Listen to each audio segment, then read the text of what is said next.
Olá, meu livro, tudo bem com vocês? Rafael aqui mais uma vez. Hoje quero trazer aqui para nossa discussão um livro que é extremamente importante, me fez refletir sobre algumas coisas, e é um livro que eu já tinha lido há uns 2, 3 anos atrás e voltei a relê-lo agora, nos últimos meses. E a releitura foi interessante, porque eu já tinha esquecido uma boa parte do que se passava na história propriamente dita desse livro, mas ao mesmo tempo me permitiu perceber outras nuances que eu lembrava, assim, porque é um livro que, quando eu terminei de lê-lo a primeira vez, foi um livro que, de certa forma, ficou na minha cabeça, assim. E é um livro, nada mais, nada menos que extremamente importante para o nosso século XX, o XXI, perdão, o do Michel Houellebecq, o Submissão. Sinopse básica. Um personagem chamado François, professor universitário, apático, um pouco alheio a tudo, estudioso e especialista em Huysmans, né, um escritor, não vou falar obscuro, mas um escritor um pouco periférico, né, da literatura, do cânone literário francês, do século XIX, né, da virada do século XIX para o século XX, se eu não me engano. E ele acompanha, né, essa trajetória, né, ele estudou a trajetória desse escritor, tem alguns livros publicados, é uma pessoa importante na Sorbonne e tudo mais. Porém, o romance, ele não é sobre isso, obviamente, né, tem isso como um pano de fundo importante para a gente entender algumas nuances. Mas esse romance, ele trata, né, ele é um pouco distópico, vou chamar de distopia próxima, que não é aquela distopia que passa 3.000 anos atrás e tal, né, 3.000 anos à frente, perdão, mas é uma distopia que, e o livro publicado em 2015, se passa em 2022, e traz uma discussão sobre a França, depois das suas eleições presidenciais. Quem chega ao poder é o partido da Frente Muçulmana, da Fraternidade Muçulmana, liderada pelo Mohammed Ben Abs, se eu não me engano. E o livro é basicamente uma leitura, né, desse personagem apático, que tem uma importância aqui, frente a essas mudanças culturais. A partir do momento que a França tem o Ben Abs como presidente, a Sharia, né, que seria os costumes árabes, os costumes muçulmanos baseados no Corão, eles passam a ser validados no país, e ele precisa entender o que está acontecendo, ele vai percebendo isso aos poucos. A apatia do François, ela está ligada a um modelo burguês de vida, né? Eu quero falar um pouco mais sobre isso daqui a pouco. Mas, voltando à sinopse, o livro vai caminhando aos poucos por essa percepção da mudança, né, desse grupo de islâmicos que sobem ao poder, depois, alguns meses depois, na Bélgica também o Partido Muçulmano vence, as mudanças na Sorbonne e tudo mais, no comportamento das mulheres, nas roupas que eram vestidas, etc e tal. E dos colegas de trabalho dele na Sorbonne que vão se convertendo ao islamismo, a poligamia, o papel da poligamia, que é fundamental, e o dinheiro do mundo muçulmano e do mundo árabe que chega para melhorar a qualidade de vida desse grupo de intelectuais. Aí a palavra intelectual que também tem uma força. Mas eu quero pensar algumas coisas primeiro. Eu tenho pensado ultimamente, depois que eu vi nos 2 últimos anos, principalmente por causa das eleições presidenciais no Brasil, né, Bolsonaro e Lula, o 1984, do George Orwell, ainda faz um relativo sucesso. E se você procurar o que as pessoas falam sobre esses livros, tanto à direita quanto à esquerda, de um lado você tem uma crítica e um alarmismo usado pelo livro, né, usando o livro para descrever situações que existem no nosso país, né, de acordo com esse grupo, principalmente conservadores e direita liberal, como se o nosso país fosse um prenúncio do que acontece em 1984. À esquerda, tem mais uma tendência a colocar o livro como uma obra de arte fundamental, os dois lados colocam assim, né? Mas a esquerda, pelo que eu tenho lido, pelo que eu li também, ela coloca o 1984 não como um livro denúncia, né, um alarmismo, mas como uma forma de perceber como que a esquerda deve evitar determinadas condições para não se tornar autoritária, totalitária, uma vez mais, mas sem negar a própria revolução, a própria mudança social necessária para criar uma sociedade mais justa, igualitária, etc. e tal. Mas o que me pega, mesmo nessas duas análises, independente se é a direita ou a esquerda, é como nós estamos numa tendência, e eu percebo isso principalmente em quem discute o livro, seja defendendo, né, como um alarme, seja criticando como uma falsa alusão a um totalitarismo que não existe, e principalmente aqueles que são stalinistas, né? O que eu percebo é uma tentativa de buscar na ficção elementos para compreender a realidade. Tem problema isso? Creio eu que não. Mas o problema, para mim, ele surge a partir do momento que a realidade ela fica ficcionalizada demais. O que eu quero dizer com isso? Parece que nós partimos de um pressuposto que só é possível compreender o que existe, o real e concreto, o que nós estamos vivendo, se a literatura der a base para a compreensão dessa realidade. Só que a gente não pode esquecer que a literatura, ela parte também da própria realidade para ser construída. Porque fica parecendo que o George Orwell e tal, o próprio Michel aqui, eles são Nostradamus do século XX, do século XXI. E eles não são. Né? Eles escreveram com base numa realidade, e essa realidade ela foi ficcionalizada, foi dramatizada, tudo, e a partir disso ele compõe a sua obra. E lembrando, o autor não é um deus. E nesse sentido, o jeito que ele compõe é um universo fechadinho, ainda que seja uma obra muito minimalista, obscura, etc., de linguagem pouco acessível, mas aquilo ali é uma obra fechada, é uma ideia fechada. A obra, né, a obra de arte, a literatura principalmente, ela não é o próprio elemento da realidade. Ela está a partir da realidade. Então o que me preocupa é entender o George Orwell como se fosse uma verdade última. Nossa, o Brasil está passando por um processo de Big Brother, 1984, etc. e tal. E quando o livro do Michel saiu, eu lembro que ele fez um relativo sucesso por causa disso. Porque as pessoas rapidamente falaram, meu Deus, a fraternidade muçulmana, os árabes, os países árabes irão forçar uma eleição árabe na Europa, principalmente na França, onde eles têm mais poder, etc. e tal. E como se isso fosse acontecer da noite para o dia, como se já estivesse acontecendo e tudo mais. Ok, você pode até comentar que realmente está acontecendo, que a ideia de Eurábia, né, aquela meio que teoria da conspiração, ela é uma verdade, etc. Não me interessa aqui, né, um retorno ao modelo meio que mediterrâneo, agora não mais com Roma no centro, mas com o mundo árabe ali comandando tudo isso, né, a descentralização da Europa para o Mediterrâneo. Existem essas teorias. Se elas são verdadeiras ou não, para mim eu acho que elas não me importam tanto. E eu quero tentar olhar esse livro sem cair nesse argumento. Meu Deus, esse livro é um alerta para uma realidade, para o mundo que virá. Não, eu não quero tornar o livro um panfleto, não quero tornar o Michel Houellebecq um Nostradamus. Assim como, eu lembro direitinho, eu terminei de ler o 1984, falei, putz, milhões de coisas que estão aqui, é verdadeiro. Mas aí depois eu fiquei pensando, falei, tá, pode ter uma verdade, mas eu não posso esquecer que isso é uma obra de ficção, certo? Não é um trabalho científico. Até as previsões científicas, elas são falhas, muitas vezes. Apesar de terem sido feitas com base numa realidade concreta de pesquisa e tudo mais.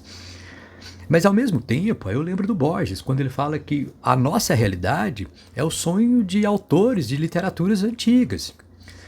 E, querendo ou não, a literatura ela tem um papel fundamental aqui para formar a base de uma realidade vindoura. Mas ela não quer, ao mesmo tempo, fazer com que essa realidade vindoura, vamos dizer assim, pensando no Borges, ela seja a própria realidade. O que eu estou dizendo? A literatura e o bom escritor, ele tende a compreender as transformações sociais no seu íntimo, a gestar isso de uma forma literária e jogar isso para um público. Para mim, o autor que faz isso com a maior maestria de todos é o Dom DeLillo. Porém, ao mesmo tempo que essa gestação está sendo feita, o livro já foi publicado, é o futuro, que cabe ao futuro, vamos dizer assim, né, ao que virá, realmente comprovar se aquilo que foi pensado lá atrás foi um processo de criação da realidade. Mas até que ponto a literatura cria a realidade? Até que ponto a literatura tem esse compromisso para criar essa realidade? Porque o grande dilema é, se ela cria uma realidade, ela continua sendo uma literatura ou ela é uma profecia? Se ela cria a realidade, por que ela não cria uma realidade distinta?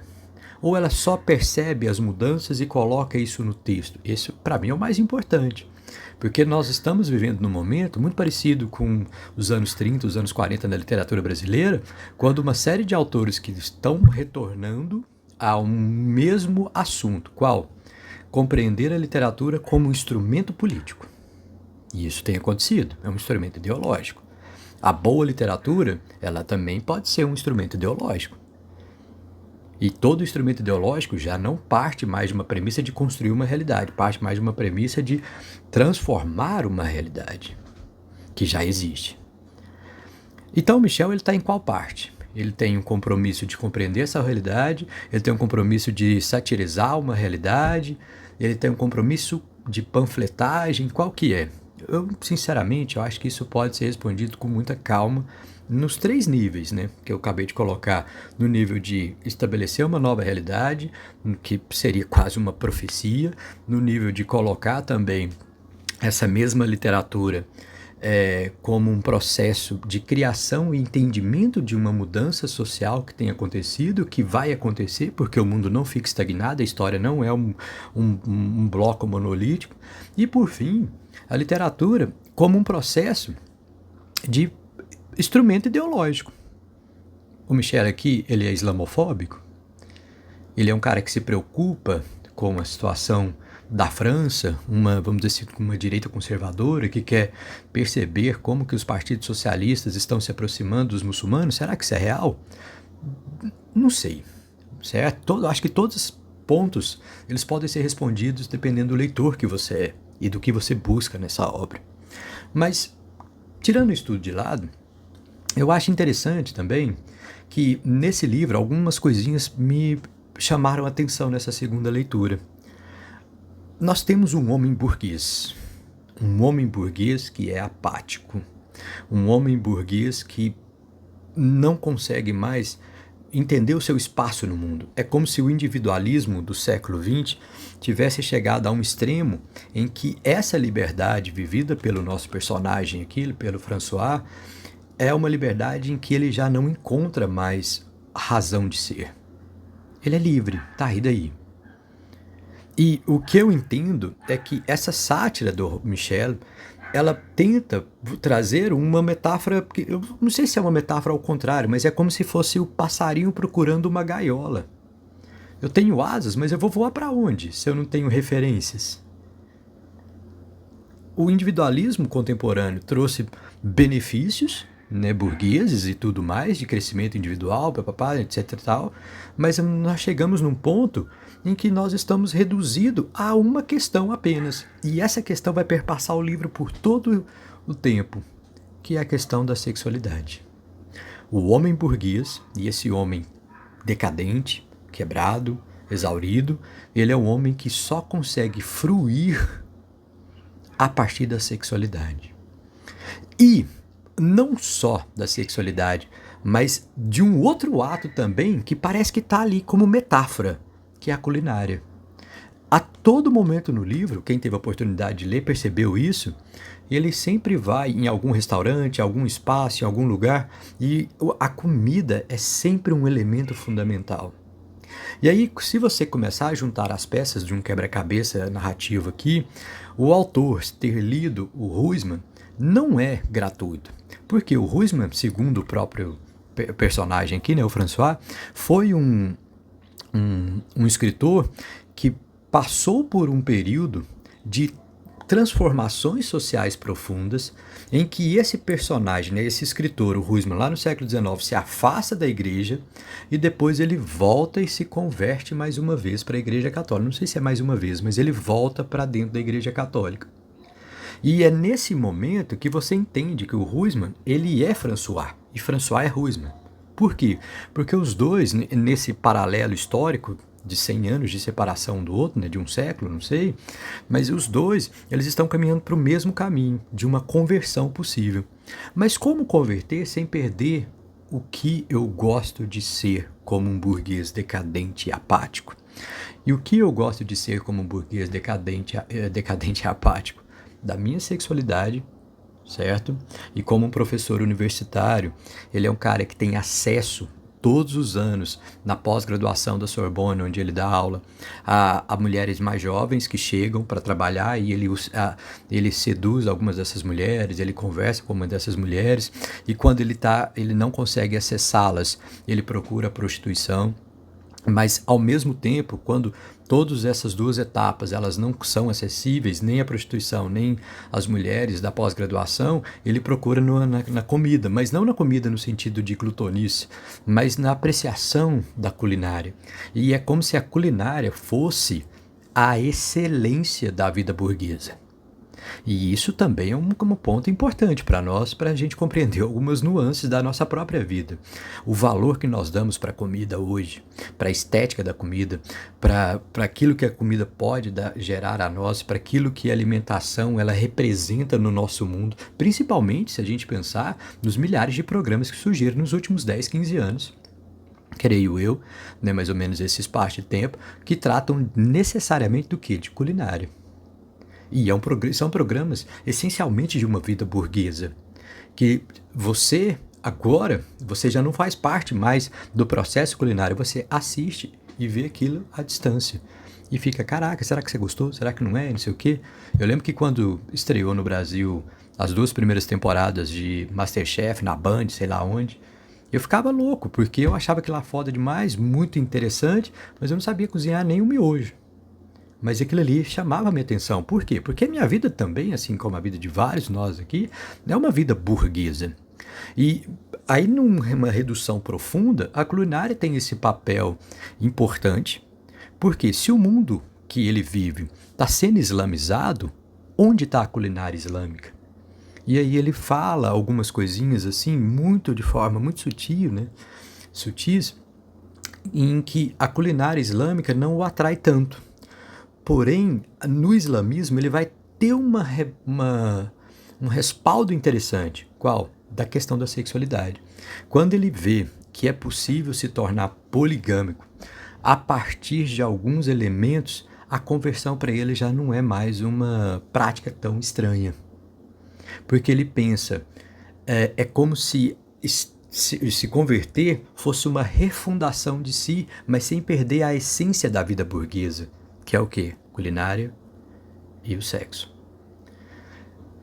Então, nesse ponto, o livro, ele obviamente está narrando outras coisas aqui, né? Eu estou pegando alguns pontinhos só para compreender melhor, mas tem uma parte no dia das eleições, por exemplo, em que ele está lá assistindo, né, o que está acontecendo, aí ele escuta uns barulhos, eu acho que ele está numa festa e tal, ele escuta um barulho de tiro e tudo, aí ele vai embora do lugar que ele está. Só que aí ele chega no mercadinho, por exemplo, e tem pessoas mortas ali. Sabe? Pessoas que foram assassinadas não sei se por questões políticas, isso não fica claro. E aí ele simplesmente olha a menina que atendeu a ele há pouco no caixa, ele passa por cima. Porque ele mostra que aquela vida ali, para ele, é indiferente. Então, quando a gente pensa nesse livro como vamos dizer assim, um sinal de alerta ao mundo islâmico, eu não vejo bem assim. Porque é como se o próprio François, o nosso personagem aqui, ele entendeu muito rapidamente que ele está numa panela com água que está aos poucos sendo aquecida e ele sabe que haverá mudanças. E que essas mudanças não devem atrapalhar o modo que ele vive. Se elas não atrapalharem, se a vida continuar mais ou menos do mesmo jeito, que se dane quem está no poder.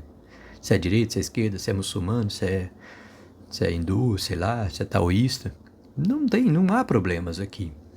Então, eu acho que esse livro ele é muito mais uma crítica à burguesia e não como classe social de exploração, né, num sentido mais marxista ortodoxo, mas à burguesia como estilo de vida.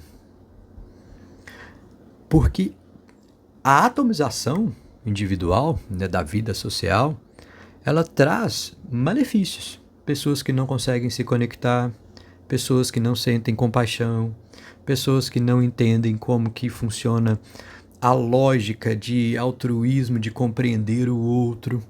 E isso também, se a gente pensar nos grupos identitários, faz muito sentido, porque os grupos identitários eles tentam mais uma vez costurar um tecido de compreensão e identidade entre pessoas. E o burguês, ele quer o quê? Sempre se isolar, sempre se isolar. E eu falo esse burguês individualista, porque o burguês do século XIX é o da família. O burguês do século XX é o da antifamília. É o burguês sozinho, é o cara que está isolado, é o Woody Allen, certo? É o cara que ele consegue ter pensamentos, aí eu lembro do Patrick Bateman também, do psicopata americano, ele consegue ter pensamentos altruístas sobre tudo, sobre a fome na África, sobre as questões no Tibete, sobre a questão da fome não sei onde, etc. Ele pensa tudo, mas dentro de uma torre de marfim onde ele existe por si só. Aí hoje, com as redes sociais, ele pode ir lá editar, é um absurdo, tal coisa, mas ele não está realmente preocupado com isso. Ele fala isso da boca para fora, mas no íntimo ele é um individualista completo, um egoísta. E ele usufrui disso tudo, né, desse egoísmo, não usufrui, né, mas esse egoísmo, esse individualismo exagerado, o coloca num sentido outro, de não mais se reconectar com o mundo. E é como se o islamismo na França trouxesse uma vez mais o que, né, nessa distopia muito próxima, trouxesse uma costura para essas várias individualidades.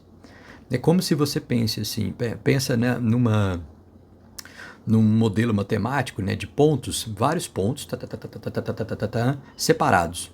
E é como se você viesse com uma tampa por cima desses pontos e unisse todos eles num mesmo sistema chamado Islã. Sistema doutrinário, religioso, etc. e tal. E eu percebo que se tiver uma verdade real nesse livro, né, sobre qualquer coisa, a parte profética do livro é exatamente isso. O individualismo ele vai tender a uma busca por esse amálgama social.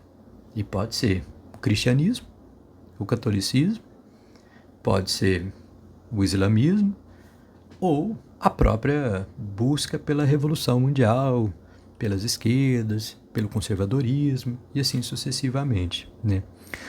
Mas é interessante, porque no fim das contas, terminado o livro, eu pensei, o que eu posso falar sobre ele que seja relevante?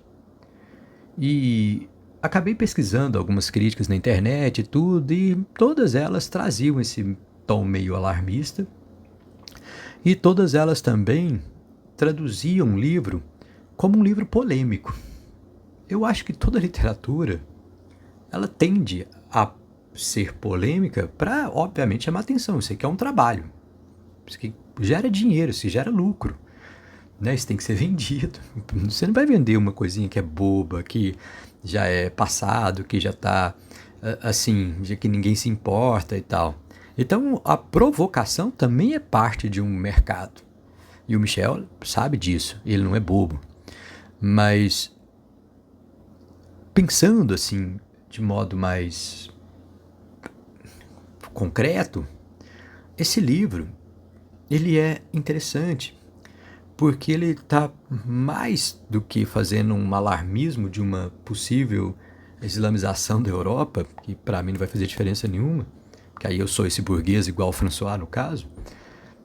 Ele está falando sobre a nossa vida burguesa, desse modelo burguês. que se reduz a alguns prazeres que são extremamente passageiros e fragmentados. E isso nos coloca numa situação bem interessante de repensar o nosso espaço no mundo. O que nos faz fruir na vida realmente? O que nos faz nos interessar pela própria vida? E eu vejo aqui também, aí só para finalizar, eu vejo aqui o François sendo um Meursault lá do Estrangeiro, número 2. Porque lá no Estrangeiro, esse cara apático, nihilista, etc e tal, ele precisava ser visto. Né? Foi assim que eu cheguei à minha conclusão lá atrás, no vídeo que eu fiz sobre o Estrangeiro. Aqui, não é um cara que precisa ser visto, não é um cara que precisa ser compreendido. Ele não é um niilista clássico, ele é um burguês cansado. Então o que ele precisa? Ele precisa de um espaço em que ele se sinta confortável, protegido e que haja as duas coisas que ele mais deseja que opere sobre ele: a culinária e a sexualidade. Certinho? Valeu, galerinha.